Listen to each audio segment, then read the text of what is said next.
Hello and welcome to my studio. I'm Jessie and this is the Knit Up and Dye podcast, episode 56, Changes and 1000 Things. As always, I'd like to start by saying thank you to everyone. I have new subscribers, I have ongoing subscribers, I have casual drop-ins, hello. And I can't thank you enough for spending this time with me and adding me to your lives.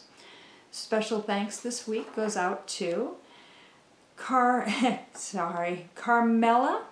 Tyann, Limor, Cynthia, Winnie, Liz, and Swirl Girl. You guys are wonderful. Thank you.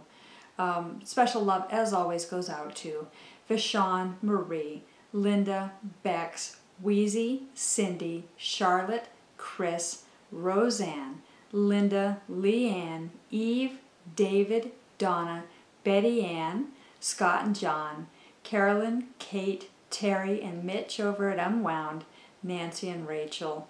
Thank you guys all for your love and support. Thank you for your constructive feedback. Thank you for your comments. I love how interactive you guys have become and how you're letting me know what you need, what you want. Thank you. I'm going to start by asking you to pardon my appearance. I'm taking a break from another project and it's kind of messy, so I'm kind of rough today. We can't all be supermodels all day long. Not that I ever was. But I do try to brush myself up before I video, and today I'm homebody today. I have not knit a single stitch all day, right? But I'm taking a break from a different project, and this is just kind of a thing that I caught wind of it somewhere. Someone was talking about something where they are eliminating 1,000 objects from their lives. Whether it's clutter or it's useless stuff or outgrown clothes, it's 1,000 is your target number. And you're eliminating it from your household, from your life, from your workspace, from wherever. And I didn't really research this or get on some other group bandwagon or anything.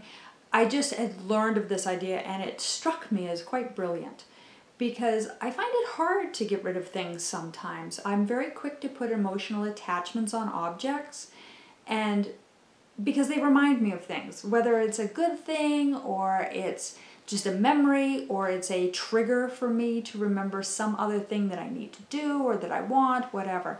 I'm very tactile. If I touch it, I have an emotional response to it. And with this particular exercise where you're trying to get rid of 1,000 things, each item that you're grabbing and sorting into either donations or trash or giveaway or sell or whatever, you're counting. And because you've got this number in your head, because you're counting, and because you've got this goal, you get kind of obsessed. I do anyway. And I'm like the Terminator. If you've seen this movie, I have Terminator vision where I'm scanning around my room and I'm looking at things. I'm like, I haven't touched you in a year. You're out of here. No, I used you last week. Nope, I haven't worn you in 2 years. You're out of here. And I'm like sorting everything with this crazy vision. And because I'm counting, because I'm going, object 324, object 325, I don't have time to hold it and get that emotional response. This is exquisite. I am at 430 after just 3 hours of work, which I'm very proud that I've accomplished this, and at the same time, I'm rather disgusted with myself that I had 430 items that I was able to dispense of in less than 3 hours' time. Now, mind you, some of it was just straight clutter. Expired coupons. I don't know why I had them. I clearly didn't need them, didn't use them. They're gone. Plastic forks. Takeaway forks. In just cluttering up my silverware drawer. Gone. And it's stupid little clutter that you don't even think about. Clutter that you don't realize you even have. I just saw something across the room that's hitting the trash as soon as I'm done with this. And see how obsessed you get. And it's stuff that even when I went through my bookshelf and I selected all the books that I'm donating. I no longer have an attachment to them. I'm not going to reread them. I don't need them. I look back at that shelf and there's a harmony there. It doesn't feel like anything's missing. I don't feel like I'm shortchanging my life. I feel good about this project. And so I'm digging into my 1,000. And if this goes well, it may become 2,000. Which again, really sort of disgusts me that I could have 2,000 objects in my house that I don't need or want. That sounds like a lot. But we all have it. We all have things that build up and clutter. And I'm even looking at my leftover stash. I have a stash of just leftover bits and bobs of yarn. And I'm questioning whether I need to keep these, whether I need to either make a rag ball, one of those surprise balls where everything's tied together, or if I need to say, you know what, I don't need 8 yards of this particular yarn. I'm never going to use 8 yards of it, let it go. Or whether it needs to hit my scrap blanket, or whether I need to start a scrap blanket in worsted or DK weight. Just using and getting rid of clutter. It's fabulous. I highly recommend it. If anybody wants more information about what I'm doing or how I'm doing, if I haven't been clear enough, feel free to contact me, reach out to me, and give it a try. Set a nominal goal. Set a goal of just getting rid of 25 objects, and you'll be amazed how fast that goes. It's quite astounding. Unfortunately, it has stirred up a significant amount of dust in my home, and so I'm quite congested, pardon me, and suffering a little bit from it. So I'm having a nice hot cup of tea to try and tap that back. And in stirring up that dust, I'm looking a little rough. So forgive me, guys. It was important to me to take the time to stop and come and sit down with you and podcast. I love this. This is important to me. Wow, I'm really messing myself up. This is important to me. Sitting down and spending time with you is really a touchstone every week in my life. I try to do this weekly. From time to time, I don't have the energy, and I think, I don't know that I want to do this, but once I sit down and I start in, I'm sitting down with my friends and my family, and I just love you guys so much, and it's important to me that I take that break and do this. I would miss you guys awfully bad if I didn't do this. My whole week would have been off, so here I am. Take me as I am. So let's talk knitting. This is a knitting podcast. I'm going to start with what's going into my camping pile and why it's going there. My Venetian Dream sweater. There's not a particular reason why it's hitting my camping pile. It's a beautiful sweater. I'm loving it. It's a design by Josie Paquin. If you want more details about my yarns and the pattern itself, pop on over to my Ravelry project page. It's called my Memoir Sweater. And certainly follow me on Instagram. I snap pictures of what I'm knitting as I go along. I didn't touch into it this week just because I had other addictions. That would be my reason. I got addicted to other things and I just didn't even touch it. Also camping is my farmhouse shawl. Betty Ann, I'm sorry, I know you want that pattern yesterday. So I just need to get it cast on. And last weekend I dyed some yarn for it. And that's just now finally, it's all dried and ready to go. And I'm playing with colors a little bit to see what I want to do with it. But I need to cast it on and I need to re-knit the pattern. And I talked to you guys a little bit about this before. It's a beautiful design, but unfortunately the yarn that I knit it in is in kind of an obscure weight and it's not readily commercially available because it is a hand spun. I want to make sure that the pattern is something that you can recreate and enjoy, that is a gauge that's easily attainable, that is in a standardized weight, so I'm going to redo it. And that it's coming, I promise. But also, bad news, guys. Bad news. Pretty much all of my projects are going to go camping for a little while. I need to take a break from my knitting. So, I think I talked to you guys a little bit about, I have a shoulder injury. My right shoulder is really bugging. I went to a doctor about it. We did an injection because I had impingement syndrome, which is basically when the bursa in your shoulder becomes so inflamed that it starts to impinge, stop your rotation and your motion. This was difficult for my doctor to diagnose because I actually am extremely flexible for a woman of my age.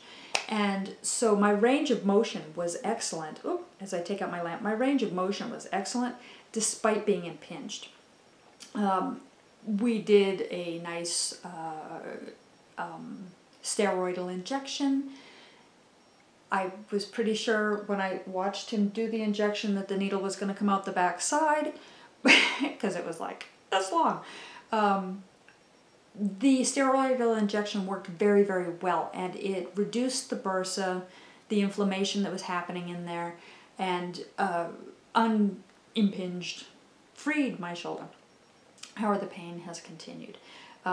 We did an MRI. I did not talk to you guys about the results of that. I'm sorry, I just plain forgot.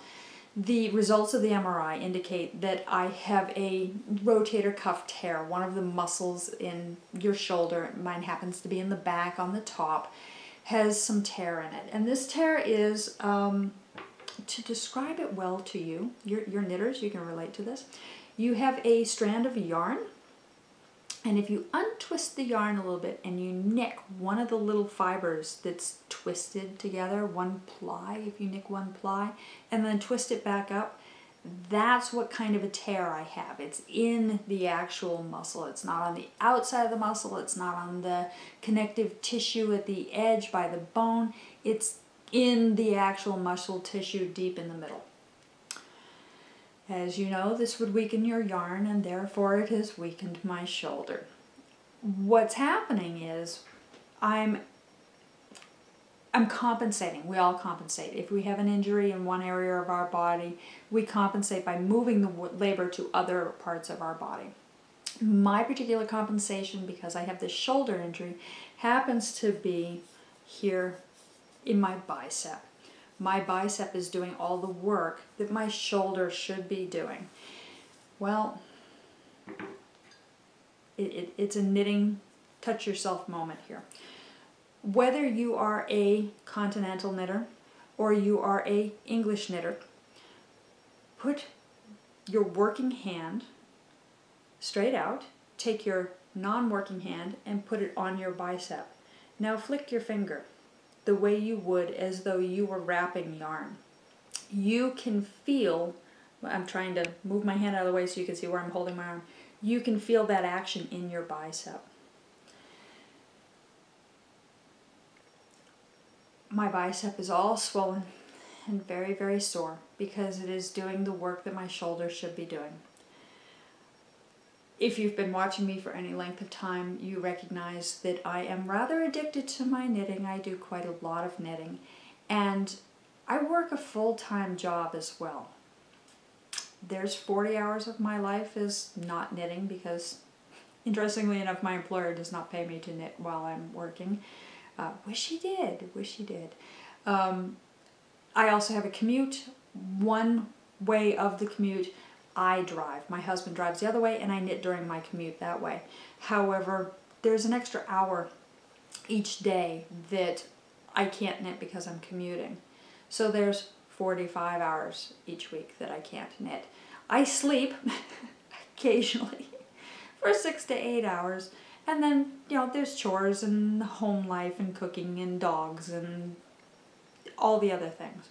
So ultimately, when I knit generally for about an hour every day of work day, and then I knit maybe an hour each night. And then weekends I usually get in, if I had to guess, 4 hours each weekend knitting. So in 1 week's time, if you've been following my crazy math, we get probably an average of 12 to 14 hours of knitting. It doesn't really sound like a lot to me. It may not sound like a lot to you. It may sound like an extraordinary amount to you.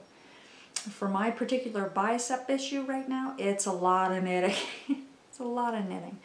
And when I look at how much I accomplish how many stitches I accomplish per hour, and I look at every one of those flicks being one more use of a bicep that's already sore, I realize pretty quickly that I am really aggravating the situation, and I need to take a break, and I need to allow that bicep to, it's inflamed, it needs to relax, it needs to lose its inflammation, it needs to rest, and I need to work my PT on my shoulder. I'm doing physical therapy. I started this past Wednesday, and build up my shoulder.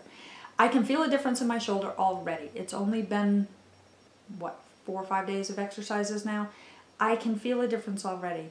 But key to successful physical therapy is I have to get my bicep relaxed. I got to get that pain down, and I got to get that shoulder able to do its job. So kind of everything is going camping, sort of. Can I just stop knitting? Pardon me? Hell no. I can't. It is my emotional touchstone. It is my grounding.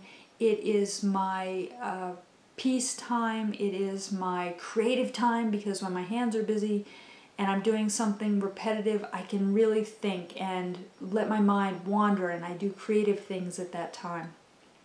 So I really need that. I need that in my life in some form. So I also need to be looking at this long term, and I need to make sure that my knitting is not going to, I'm not going to take a break and get my bicep better and then jump back into the pool on the deep end and re-injure myself or cause ongoing problems. So I need to change up how I'm knitting. It's a daunting thought, it's a daunting idea, it's a daunting project. It's a whole mountain ahead of me to take my knitting style and change my knitting style. Ultimately, it is for the better, it is important, it is for my longevity and my enjoyment and my health. So I have to do it. I have to do it, no matter how much I'm kind of about it. Continental is not going to be the answer for me. I have, both of my shoulders are weak. I just happen to only have a tear on one side. And when I start to try to work continentally, I can feel it in the other bicep, and that's not good. And yes, I have started PT bilaterally. I'm not only working my right side. So, how am I planning to tackle this? So, I have made a purchase, and I love this. I'm actually quite excited about my purchase. And I have it all tucked away nice and neat here with its label so that you guys can see the whole thing. I'm going to be taking up Portuguese style knitting, and I have started that process. I have acquired a pin. Is this not beautiful? I'm hoping you guys can see it on the camera. It's a little owl. It's got this little hook, and it's a mag back. It's magnetic, so I can just pry it apart, 2 pieces, and it won't damage my clothing, as Portuguese knitting pins have a pin that goes through your clothing, and if you're tugging, can damage your clothing. I went with the magnetic brooch style. I thought the owl was awful so cute. Isn't he adorable? I'm trying to block my face so you can see him and the camera doesn't focus on me. I got this at Jill's Beaded Knit Bits. That's jillsbeadedknitbits.com. And I love it. I think it's cute, cute, cute. My owl has a cute little cup of hot chocolate with little marshmallows in it. I'm going to really try and ramp that in for you guys. I think he's adorable. And I have signed up on Craftsy. I love Craftsy. I don't know if I've talked to you guys enough about Craftsy. The platform is brilliant. It's like a one-on-one class with the instructor. You can message them, they get back to you, you can upload projects, you can upload photos, ask questions. Other knitters in your class can answer questions with you. You can help other knitters in the class. It has a 30-second back, so you can get it to repeat. You can start anywhere you really want. You can skip chapters. You can go focus in on the chapter that you need. You can note things. So you can actually tag bits in the video with your own personal notes. If you are just reviewing, you can speed it up and you can watch it at like 1.5 or 2 times, I think, which some of the teachers get a little squeaky at that speed. But I really like, if I just need a quick summary again, I can speed it up and through it, and apparently I'm very impatient. But I'm taking the Craftsy class on Portuguese knitting presented by Andrea Wong, W-O-N-G. Quite brilliant, quite brilliant. She jumps in a little bit in the deep end. You have to kind of have been a knitter in order to really catch on. So for somebody like me, who I already knit, it's just change in style. That's really how the class is approached. Is here's a new style, and you already knit, you already purl. Now you're going to do it this way instead. It's quite interesting. You attach your pin up, if you're right-handed, on your left shoulder, if you're left-handed, on your right shoulder, and your wraps are done with your thumb. Well, when you hold your bicep, yeah, your thumb is moving your bicep. But it's such a difference for me that it doesn't seem to be aggravating yet. I'm kind of excited about it. When you actually move down into your working space really low, it doesn't have the impact on my bicep that it does when I'm flicking here. So I've dug into it, and I have knit a swatch quite successfully. I'm certainly not doing anything at speed. One of the peculiar things about Portuguese knitting is because the yarn is coming from in front of the work, purling is much easier and knitting is a little awkward. And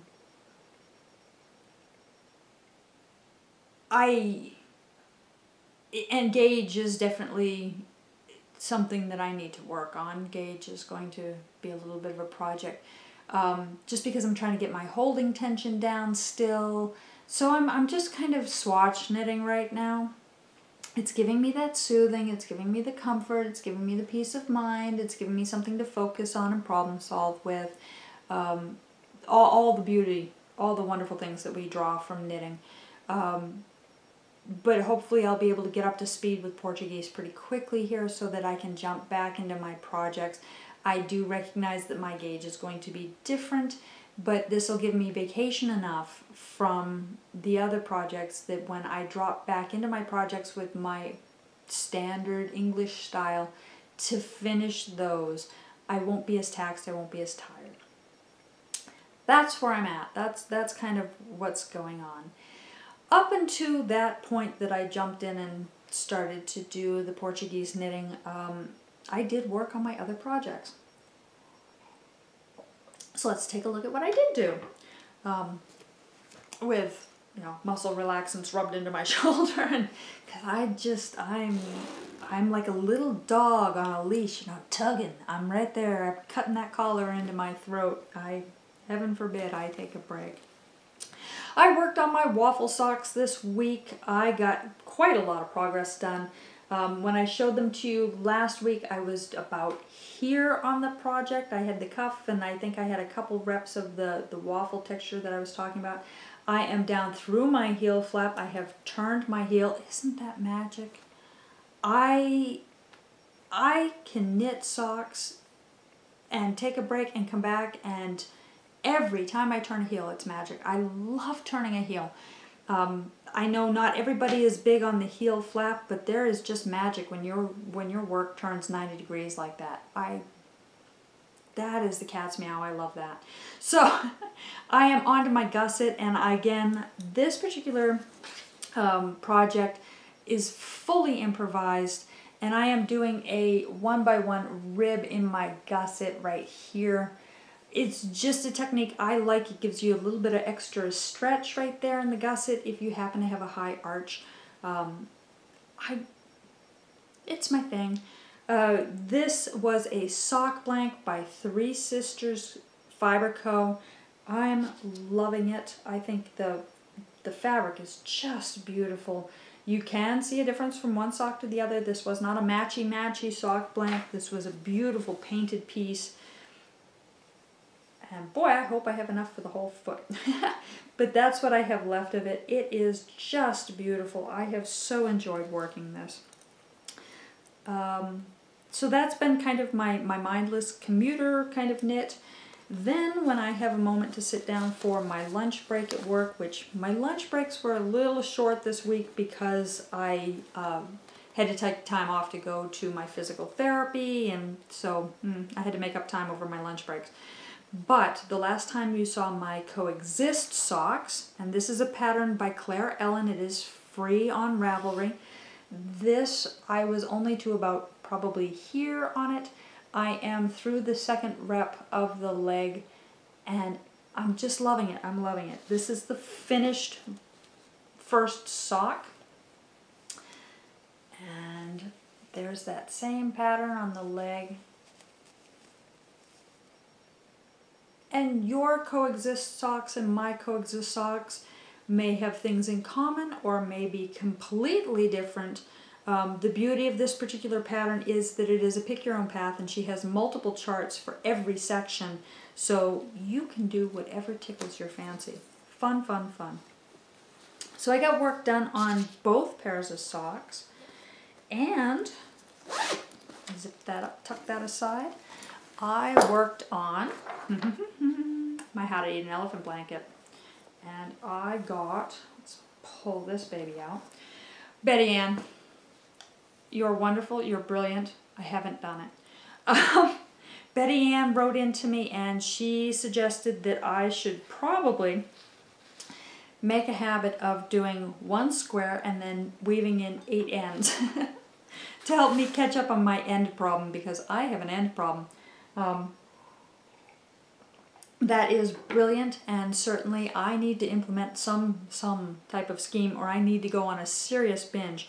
Probably because of the situation with my shoulder, I'm going to have a binge time here where I'm going to weave in ends, because I shouldn't be knitting the blocks. I should be resting my shoulder. So I think I'm going to have a mass binge attack here of weaving in ends. I got to get caught up somehow. I knit 3 squares this week. 1, 2, 3. And they are lovely and beautiful, and they add to my blanket, and I'm very excited about this. This is my How to Eat an Elephant blanket, and if you want the instruction on how I'm doing it, this is a formula. Pop on over to Ravelry and check my project page. I have my How to Eat an Elephant blanket project page there, and it has all of the information there. If you're not on Ravelry, pop me an email and I'd be happy to send you that information. It's a fun formula. It's these with the black outline are often referred to as stained glass memory blankets, just because it looks like the leading in a stained glass window. I love it. I'm so glad I did the black outline. It just makes the other colors pop, and they pop as individuals instead of kind of blurring together, and I love this. So, yes, 3 squares are done. I'm very excited about that. I'm still making progress on that. Of course, now it's going to camp again, but we're going to weave in ends. We're going to weave in ends. It's camping, but not really. Progress is progress no matter what your progress is. So, that is what I've been knitting. Oh, except that's not all of what I've been knitting. I showed you guys last week I started a new pattern, and it is my friend Carolyn's fault. I blame Carolyn. In fact, I blamed everybody on everything last week and invited you to blame people, and I got blamed for things. Can you imagine blaming me? I got blamed for some beautiful things. I got blamed for beautiful yarn. I got blamed for beautiful patterns. Thank you guys, you honor me. I get blamed for bringing joy into people's lives. I get blamed for helping you waste time. That was a funny one, thank you. I get blamed for some great things, and please feel free to blame me. I'm proud to be blamed for it. I think I was blamed for shattering some windows. I've been blamed for a lot of things this week. have at. Please, blame people for good things in your life. Let them know that you blame them. Having a little tongue-in-cheek in your life and walking up to somebody and go, I blame you for this. And having it be something that brought you joy or made you laugh or was just a good thing can be very flattering. So keep up the blaming. So I blame Carolyn. I still blame Carolyn for this one. Carolyn did the Adventurous Wrap by Amber O'Brien, and it is lovely. There's the cover page for it. And it's a really, really brilliant pattern. It's basically 2 triangular shawls that are knit together to create a long, I think it's a rhombus. My geometry class was a very long time ago. But it's a long slanted rectangle. It's a wrap. It's beautiful. And I went stash diving. I showed you guys. I went into my stash and I found 5 colors that I really liked. And I liked how they all blended together. And I dove into this project. I am so addicted because the yarns are all either variegateds or tonals. And because they're so different and yet so harmonious together, they keep changing. What they look like together it's this shifting kind of set of colors. And so I got more work done on that. Of course, the progress gets a little bit slower between pain in my shoulder and the size. As it grows, each row gets longer. So you don't make as much progress in the later period of the project of the triangle. I did that much work. There's my progress keeper right there. I got that much done, and unfortunately my needle is really too small for the stitches that are on it right now, so I'm only going to be able to show you like half of this. It's going to be this scrunched up kind of mess. Let's see if I can scrunch it enough to show you. No, this is going to be a mess to even show you. But that's kind of the colors. I'm trying to see if I can get this on camera. That's kind of the colors as they're lining up at this point. The most recent one that I worked on here has a little bit of stellina and some red in it. I'm very happy with it. I'm forever amazed looking at it on the camera because the camera really shows this in very high contrast compared to what you see in real life. It's much more blended to the eye when you look at it in real life. Now mind you, this is garter. It has not been blocked. It is going to grow, and I think the colors are going to become even more obvious when this grows and spreads out. But I love it. I love it. I'm so excited about this. Now, I'm working with, I actually have 6 skeins of yarn. My base color I have 2 skeins of. And I assigned, because it's an Advent project, it's supposed to use like 25 minis. I assigned the colors to the individual skeins. And if you'd like to see the skeins, what colorways I used, what yarns I'm using, and how I assigned them, pop on over to Ravelry. It's there. I have it in my project page. I think this one's called the Advent Shawl. It might, no, I think I called it I Blame Carolyn. Of course. But I have how I assigned the colorways in there as well if you're looking to reproduce in some way. I think I'm going to have some extra yardage, and I need to do some weighing because I'm very close to halfway done, being done with one triangle, and I have some significant yardage left over. So I'm going to do some weighing, and if I am significantly under 50% on the ones that I only have 1 skein of each color, I might extend this. I like a big wrap. I like a big wrap. I like large pieces. I like things that will go around my neck a couple of times. I get cold. My office is frigid, absolutely frigid. I run pretty cold anyway. As you can tell, I'm like snuggled over my cup of tea here. I run pretty cold anyway. I like a room to be like 76, 78 degrees.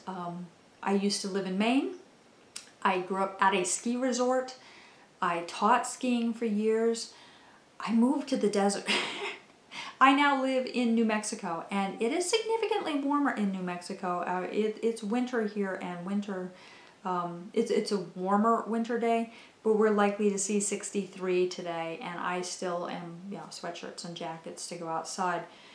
I know I'm spoiled. I do. My mother's getting snow. She's back in Maine. She's getting snow today. I feel bad about that. I don't miss shoveling. But I have huge respect for people that are in much colder climates than I am. Still, I get cold. And my office is kept at about 72 degrees. I know it's only 4 degrees, but that 4 degrees, 8 hours when you're sitting and doing nothing but typing and talking on the phone, you get a chill. You get a chill. And the difference that a wrap makes around your neck is huge. That is the difference between being warm or cold. And having a nice big wrap that if I'm chilly I can lay it in my lap or I can wrap it around my neck, perfect, love it. Little skinny things just don't work for me. Give me a blanket. I like it big. This piece just fits that, and the colors in it, because I have things both in the brown family and the black family, works with any of my work neutrals, and just cat's meow. I blame Carolyn. I love this project. I love how it's coming out. I love working on it. It is a simple, mindless, easy pattern. There's a brilliance, there's an elegance to a pattern that is this mindless and this simple and has such a visual impact. I love that.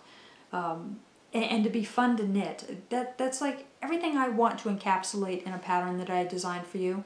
It should be easy, and by easy I mean easy to understand, easy to do, not something that you have to constantly look at the instruction to figure out.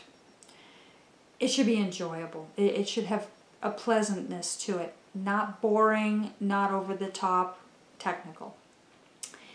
It should be easy to memorize, something that you can carry with you and you can readily look at and go, oh, I'm here.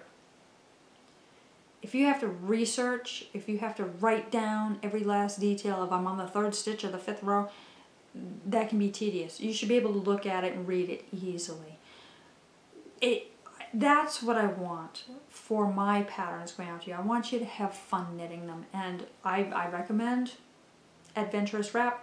This is a fun, easy knit that has that visual impact. When you're all said and done, it should look so much more complex than it actually was to accomplish. Winner, love that. So that's everything that I've been knitting on. Pardon me.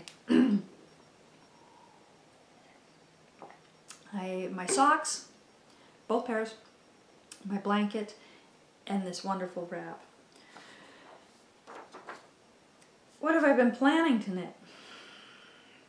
I've talked to you guys about the farmhouse shawl. I talked to you about my Venetian Dreams sweater. Both of those I'm planning to knit. I'm also planning to knit a hat. I may attack my 5-hour hat design, that short row hat design, again. Just because I need a project to work on with this Portuguese knitting that will help embed the technique and give me the muscle memory I need. So I feel like I need a hat. I feel like, do you ever get that where you're like, I'm craving to knit and it's whatever the techniques that are in that or the familiarity of the pattern. I'm craving to knit a hat. So because the 5-hour hat, the unnamed hat, the short row hat that I need to write up, is a garter stitch. Garter stitch can either be worked by doing all knits or it can be worked by doing all purls, where Portuguese knitting is so comfortable to do purls. I think I'm going to work it again and do it all in purls, just to get that muscle memory down with that thumb flick and to work on my tension, because I need to embed this technique. So that's what I'm planning to knit. And of course, once things calm down with my shoulder, I'm going to jump right back into all my other projects and work on those. What have I been designing? There we go. Designing is, for me, very hands-on. I swatch and I always knit the project all the way through. I'm not a designer who just writes it based on a swatch and then sends it out to test knitters. I have always worked it all the way through.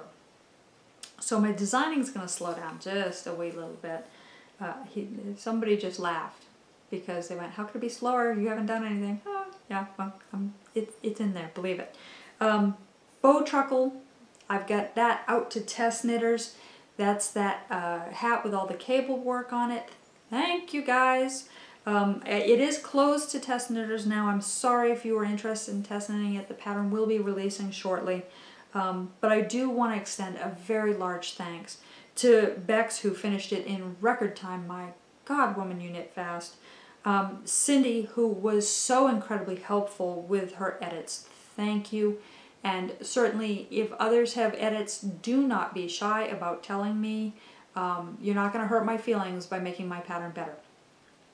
That's it. And special extra thanks, of course, to Amber, Carolyn, Eve, and Wheezy. You're all working on it. Thank you.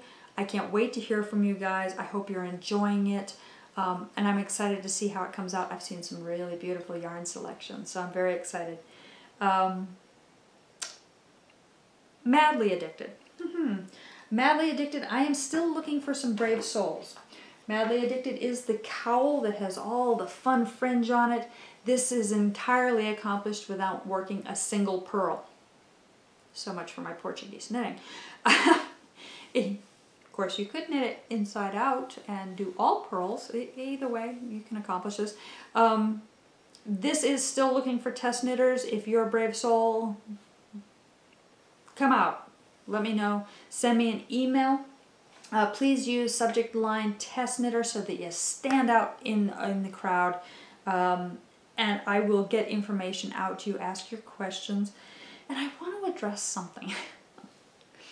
I've gotten some wonderful emails from some brave souls telling me that, you know, they see patterns coming up and they think maybe they could brave up being a test knitter. There's a lot of fear attached to test knitting, and I'm not really sure where that comes from. Maybe it's that you're intrepid about certain techniques, or that you're concerned that I'm going to have some crazy criteria for what is expected of a test knitter. Maybe that's what it is. I want to be very clear. If you're one of my test knitters, it will be due in 1 week and it will be on your permanent knitting record. Absolutely not. I always work with my test knitters. I always talk to you guys about what is reasonable for you to be able to knit it. You have lives. Amazing. You probably have pets. You probably have a spouse, a significant other, or children. You probably eat. You probably sleep. And you probably work. I do not make light of any of that. These are demands on your life, and I should not be one of them. You are doing me a huge favor if you take the time to sit down and knit one of my designs and give me feedback on it. I will work with you on your timeline. If it has techniques that you're not familiar with, please step forward. I want to make sure that I enable you, that I teach you how to do these techniques, that you expand your knitting repertoire, and that I'm communicating via the pattern how to do these things clearly. If you're a beginner knitter and you really like something, jump in. Jump in. You are the best test knitters for me because you're the ones that are not going to self-edit in your head my pattern.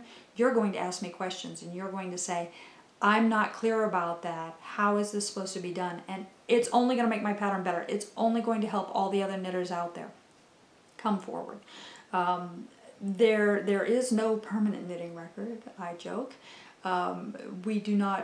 Designers do not generally, to the best of my knowledge, maybe there are some out there, we do not conspire behind your backs to allow certain people to test knit or disallow. We don't have a no testers list that we hand out. My criteria is very, very simple. Knit it. Show me that you knit it. Tell me if it was fun, if it was tedious, if there was a problem with the instruction, if something could be worded differently. That's it. That's it. If you love it, tell other people about it. Thank you. I appreciate the marketing. But it's about working it in your time, and it's about doing it with your yarns and making sure that it works with your life. Please don't be afraid to be a test knitter. Please don't. I would rather turn test knitters away than beg for test knitters. So step on forward.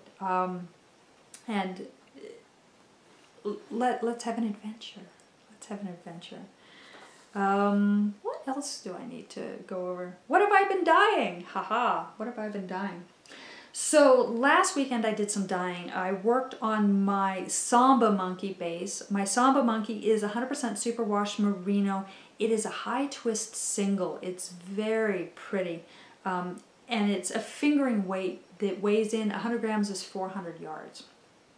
So it's a true fingering weight. And I dyed it in 3 of my colorways. I dyed up a skein, well, I dyed up a bunch of skeins in Brick, which I am just loving. This is a new colorway for me. It is a yellow-based red. I think that's beautiful. I also knitted up on my Shale colorway. Shale is kind of a brown, but it's really more of a greasy dark taupe. It's like shale. It's like an oil. I love this color. The nuances of it are beautiful. Again, it is a yellow undertone. It does have some creams coming through. It's really just brown with kind of a green hint to it and a yellow base. I love it. I think it's just beautiful. They're quite lovely together, are they not? But then I also knit up on this same base my Sand Dollar colorway. And this one's a very, very pale, creamy taupe, almost a mushroom color. I love this. Do you love how I relate everything to food? It's also very pretty with this. Lovely together. I'm trying to decide. I think this is what Farmhouse is going to be worked on. And I'm trying to decide if I want to do the red, the Brick with the Sand Dollar, or if I want to do Sand Dollar and Shale together, or if I want to do Shale and Brick together. All 3 are lovely. I struggle with this. You want to weigh in? Let me know. If you're watching this and you're like, oh, that's gorgeous together, do those 2. Let me know. I would love to hear from you. I haven't made a formal decision yet. Any combination of these 3 would really be beautiful, and I think this is the yarn base that I want to go with because it is a fingering, and the original design was done with a single, and I think it was lovely. So love to hear from you what you're thinking about that. Those yarns will be available in my shop probably next weekend. I'm a little bit behind about getting stuff listed in my shop. Just haven't had time. I'm getting there, I promise. I have one other colorway that I dyed up last weekend, and it is going out to my subscription level patrons. The subscription level has a benefit to it where you get a skein of a custom colorway and a fingering weight. That this is the only way to get that colorway. It is a exclusive, and you also receive 25% off for a month in my shop. as my way of thanking you for being at the subscription level as a patron. Spoiler alert. I'm putting it out there right now. Spoiler alert. If you do not want to see the exclusive colorway, if you were a subscription level sponsor this month and you do not want to see it, you want it to be a surprise in your mailbox, turn away. This is the exclusive colorway, and the colorway is called What the Heart Wants. And I'm not going to describe the color if you are turned away from your screen. I'm not going to describe it because that would give it all away. But there it is for the viewers. I'm in love with it. All right, it's tucked away. If you were avoiding the spoiler alert, you may turn back to the screen. The spoiler is gone. Thank you. Thank you to my subscription level sponsors. You guys are wonderful. And it was a delight to come up with this exclusive colorway for you. I will be shipping them out later this week. I am so excited. Also, if you're a subscription level subscriber, you will be receiving an email from me shortly, if you haven't already by the time this is published, with your 25% off coupon code in it. And you can use that all month long for as many purchases as you want. It's not a one-time use, it's whatever. And if you happen to be buying yarn for somebody else, have at, use it. You want to be friends with my subscription patrons. I have other levels that I need to honor today. At the beginning of every month, that's when the patronage actually comes through, and that's when I get to do the drawings for the people that are in the random drawing levels. And so I want to honor my partner level drawing today, except there's no drawing to be done. My patron level drawing, Charlotte, you're going to be receiving things very soon. Charlotte got in just under the wire, and she is the only one at my partner level, and she needs to email me. Charlotte, you need to email me your choice of pattern from my entire collection, as well as your choice of a yarn from my shop. Please send me an email, tell me which colorway you want, which weight it is. You can just send me the link for whatever the item is, and let me know which pattern you'd like so I can get those out to you. I'm very excited to send those out to you. My benefactor level has 3 people there, and so I need to do a random drawing for you. I'm very excited about this. Let's pull up the random.org. I'm sorry, I should have had this up for you. I hate to make you wait for these things.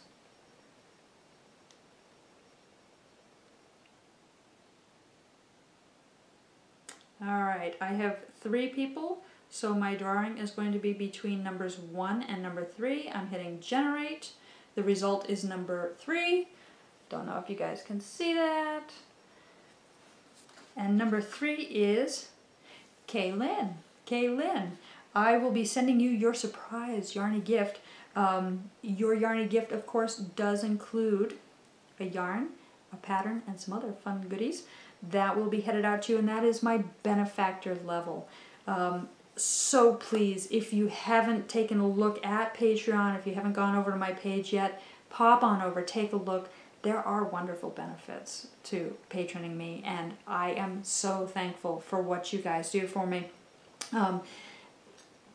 Above and beyond the Yarny gifts and the drawings once a month, my patrons gain access to exclusive content and other rewards for supporting me, and I get the funding I need in order to get better editing software that works with sound volumes. I know, you guys, I'm sorry.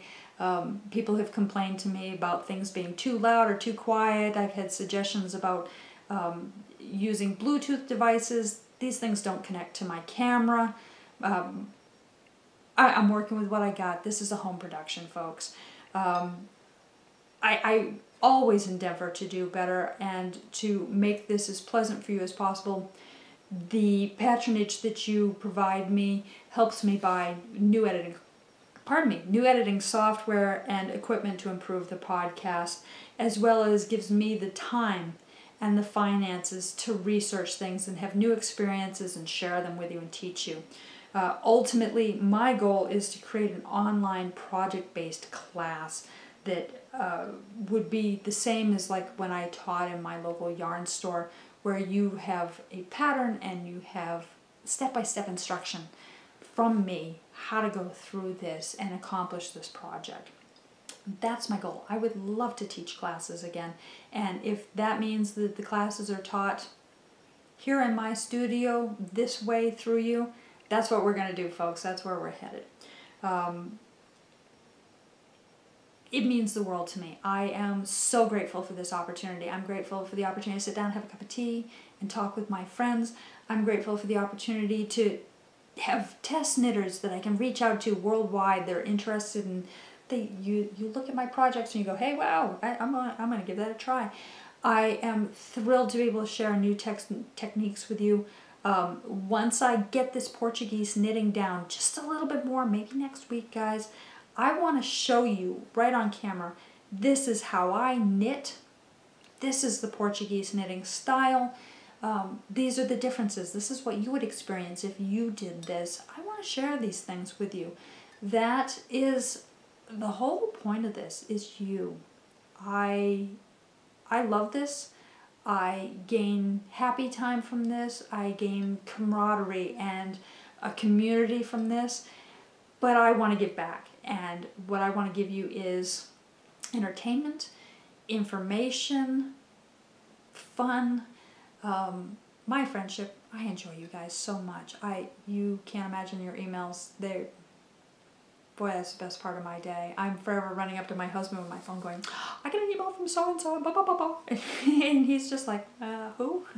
I'm like, oh, they're with me on the podcast. That's how important you are in my world. Let me take a quick list here. Check out my list. That's everything, guys. That's everything. I need to get this into the software so that it can press this down and I can put this up on YouTube for you guys. And then I need to go and purge, let's see, I was at 490 items. So I have 510 more items I get to go purge out of my life. I'm really excited about that. What was the thing I was going to throw? Oh, I see it. Gotta go throw that away. Thank you for joining me. I can't wait to talk to you guys again next week. And I can't wait to hear from you this week. Go get rid of 1,000 things. Set a smaller goal. Go get rid of 10 things. And see what you can change up in your world. Bye.